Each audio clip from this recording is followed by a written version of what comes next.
ಮತ್ತೆ ನಮ್ಮ ನಾಡು ವಾರ್ತೆಗಳಿಗೆ ಸ್ವಾಗತ. ಬಿಹಾರ ವಿಧಾನಸಭೆಯಲ್ಲಿ ಬಿಜೆಪಿ ಜೆಡಿಯು ಮೈತ್ರಿಕೂಟ ಸ್ಪಷ್ಟ ವಿಜಯ ಹಾಗೂ ಕರ್ನಾಟಕದಲ್ಲಿ ಬಿಎಸ್ ಯಡಿಯೂರಪ್ಪ ಮುಖ್ಯಮಂತ್ರಿಯಾಗಿ ಮುಂದುವರಿಯಬೇಕೆಂಬ ಸೂಚನೆಯ ಹಿನ್ನೆಲೆಯಲ್ಲಿ ದಕ್ಷಿಣ ಕನ್ನಡ ಜಿಲ್ಲಾ ಬಿಜೆಪಿಯಿಂದ ಬುಧವಾರ ಪಟಾಕಿ ಸಿಡಿಸಿ ಸಂಭ್ರಮಾಚರಿಸಲಾಯಿತು. ಬುಧವಾರ ಬಿಜೆಪಿಯಲ್ಲಿ ಸಂಭ್ರಮವೋ ಸಂಭ್ರಮ. ಒಂದೆಡೆ ರಾಜ್ಯದ ಮುಖ್ಯಮಂತ್ರಿಯಾಗಿ ಬಿಎಸ್ ಯಡಿಯೂರಪ್ಪ ಹೈಕಮಾಂಡ್ ಸೂಚನೆಯ ಮೇರೆಗೆ ಮತ್ತೆ ಮುಂದುವರೆದು ರಾಜಕೀಯ ಅತಂತ್ರವನ್ನು ದೂರ ಮಾಡಿದ್ದಾರೆ. ಇನ್ನೊಂದೆಡೆ ಬಿಹಾರ ವಿಧಾನಸಭೆಯಲ್ಲಿ ನಿತೀಶ್ ಕುಮಾರ್ ನೇತೃತ್ವದ ಜೆಡಿಯು ಮತ್ತು ಬಿಜೆಪಿ ಬೆಂಬಲದ ಎನ್ಡಿಎ ಕೂಟ ಸ್ಪಷ್ಟ ಬಹುಮತ ಪಡೆದು ಅಧಿಕಾರದ ಚುಕ್ಕಾಣಿ ಹಿಡಿದಿದೆ. ಈ ಸಂಬಂಧ ದಕ್ಷಿಣ ಕನ್ನಡ ಜಿಲ್ಲಾ ಬಿಜೆಪಿಯಲ್ಲಿ ಸಂತೋಷ ಮುಗಿಲು ಮುಟ್ಟಿತ್ತು. ಹೀಗಾಗಿ ಬಿಜೆಪಿ ಕಚೇರಿಯ ಮುಂಭಾಗ ಪಟಾಕಿ ಸಿಡಿಸಿ ಸಿಹಿ ತಿಂಡಿ ವಿತರಿಸಿ ಬಿಜೆಪಿ ಕಾರ್ಯಕರ್ತರು ಬುಧವಾರ ಬೆಳಗ್ಗೆ ಸಂಭ್ರಮಾಚರಿಸಿದರು. ಗೊಂಬೆ ಕುಣಿತಗಳು ಈ ಸಂಭ್ರಮಕ್ಕೆ ಇನ್ನಷ್ಟು ಉತ್ತೇಜನ ನೀಡಿತು.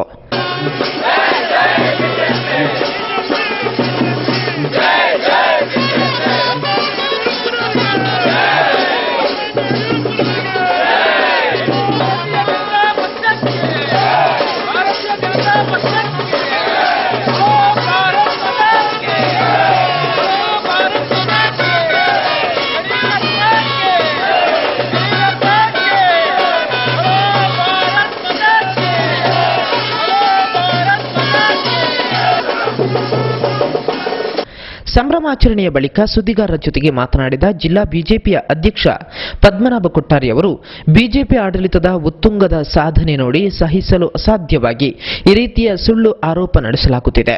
ಜೆಡಿಎಸ್ನ ಎಚ್.ಡಿ. ಕುಮಾರಸ್ವಾಮಿ ಮುಖ್ಯಮಂತ್ರಿ ಆಗಿದ್ದ ಸಂದರ್ಭದಲ್ಲಿ ಅವರ ಎರಡನೇ ಪತ್ನಿಗಾಗಿ ಮಂಗಳೂರಿನಲ್ಲಿ ಎಷ್ಟು ಜಾಗ ಖರೀದಿ ಮಾಡಿದ್ದಾರೆ, ಈ ಎಲ್ಲ ದಾಖಲೆಗಳು ನಮ್ಮಲ್ಲಿದೆ ಎಂದು ಅವರು ಹೊಸ ಬಾಂಬ್ ಸಿಡಿಸಿದರು.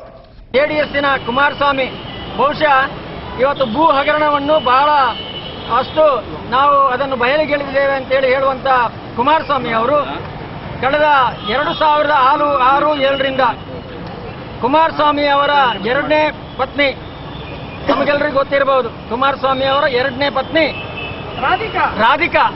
ರಾಧಿಕಾ ಮತ್ತು ಅವರ ತಂದೆ, ಅವರ ಭಾವ, ಅವರ ಅತ್ತೆ ಅವರ ಹೆಸರಿನಲ್ಲಿ ದಕ್ಷಿಣ ಕನ್ನಡ ಜಿಲ್ಲೆಯಲ್ಲಿ ಕೂಡ ಎಷ್ಟು ಭೂಮಿ ಇದೆ ಅಂತೇಳಿ ಸ್ವಲ್ಪ ತನಿಖೆ ಮಾಡಿದರೆ ಗೊತ್ತಾಗ್ತದೆ, ಎಷ್ಟು ಕಡೆಯಲ್ಲಿ ಭೂಮಿ ಇದೆ ಅಂತೇಳಿ.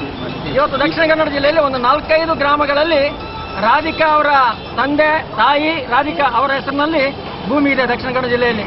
ಯಾವಾಗ ಈ ಭೂಮಿ ಬಂದಿದೆ ಅಂತ ಹೇಳಿದ್ರೆ ಕುಮಾರಸ್ವಾಮಿ ಅವರು ರಾಜ್ಯದ ಮುಖ್ಯಮಂತ್ರಿಗಳಾಗಿದ್ದಂಥ ಸಂದರ್ಭದಿಂದ ಈ ಭೂಮಿಗಳು ಬಂದಿದೆ, ಅವರ ಹೆಸರಿಗೆ ಬಂದಿದೆ.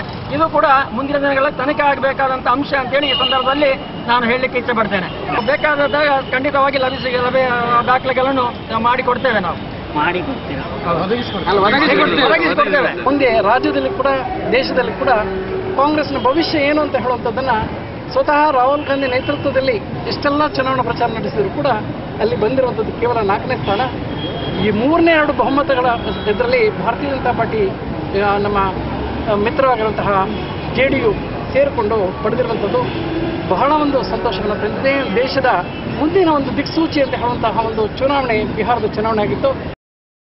ಬಿಜೆಪಿಯ ಸಂಭ್ರಮಾಚರಣೆಯ ಈ ವೇಳೆ ಶಾಸಕರಾದ ಯೋಗೇಶ್ ಭಟ್, ಕರ್ನಾಟಕ ಮೀನುಗಾರಿಕಾ ಅಭಿವೃದ್ಧಿ ನಿಗಮದ ಅಧ್ಯಕ್ಷರಾಗಿ ನೂತನವಾಗಿ ಆಯ್ಕೆಗೊಂಡ ನಿತಿನ್ ಕುಮಾರ್ ಜೊತೆಗೆ ಶ್ರೀಕರ ಪ್ರಭು ಸೇರಿದಂತೆ ಇನ್ನಿತರ ಪ್ರಮುಖರು ಉಪಸ್ಥಿತರಿದ್ದರು.